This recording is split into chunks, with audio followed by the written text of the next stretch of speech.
One of the things that's really struck me as incomprehensible over the last few years is that, especially on the left, is that you have these joint claims being put forward simultaneously on the left. And one is that we're radically pro-environmental, and we're also the philosophical doctrine that is standing up for the poor and oppressed. The most effective way of remediating absolute poverty, so lifting people out of the privation that's associated at least with lack of education, but also with starvation itself, is to provide them with cheap energy. Because as you pointed out, there's no difference between energy and work, and there's no difference between work and productivity.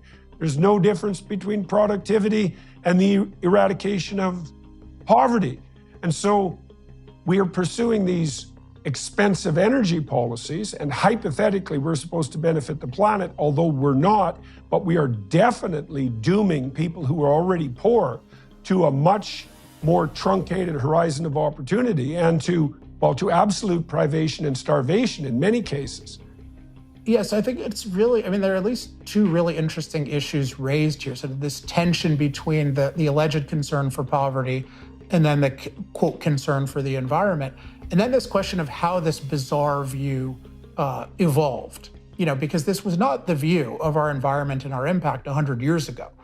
And interestingly, it's not the view of our environment that anyone who lives near nature has. People who live in nature don't worship nature as this superior God that can't be impacted. And I think it's my own understanding of the history, and I really enjoy, there's a book by Ayn Rand called The New Left, the Anti-Industrial Revolution.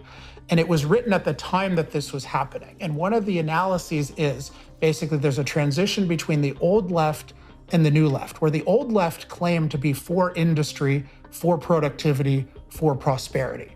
And what happened is that was clearly not achieved by their policies. Communism led to the devastation of industry, the malfunction of industry, widespread poverty.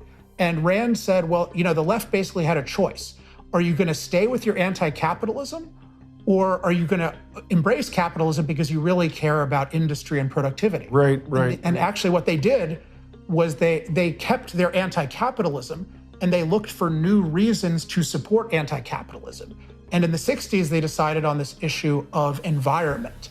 And it was a convenient issue in a number of ways. One is the pro-capitalism side didn't do a very good job with it, particularly rhetorically. Yeah. They didn't make the point that, well, good environments are made possible by prosperity. So the idea of a good environment in a humanistic way was co-opted by the anti-capitalists who had no right to it whatsoever. Look at the Soviet Union. And an environment, but they owned that value issue, but then they packaged it with this hostility toward human impact as such. And what they really did brilliantly was they took over the schools. So they put in the schools this idea that human impact is bad, and especially the idea that it's inevitably self-destructive because the planet is this delicate nurturer that our impact ruins. And that has permeated the whole educational system, where people think that we inherently are destroyers of the planet.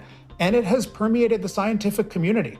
What I call this delicate nurturer dogma is unfortunately pervasive in earth sciences today. It's a very primitive and bizarre view. It has nothing to do with reality, that our impact is inevitably self-destructive. Actually, our impact has made the earth much better overall, including safer from climate. But nevertheless, I think there was initially a real political motivation to spread this, but now we have this irrationalist philosophy that has a mind of its own. Yeah, well, that's okay. So let's delve into that a little bit, because the other thing that I've come to understand more clearly in the last 15 years, let's say, as the data has also become more clear, is that so we lifted more people out of poverty in absolute terms and also in relative terms between 2000 and 2015 than we had lifted people out of poverty in the sum total of human endeavor before that. And it's quite clear that the reason for that was that fewer countries pursued absolutely counterproductive economic policies of the type that were put forward, let's say, by the communists when the Cold War was raging.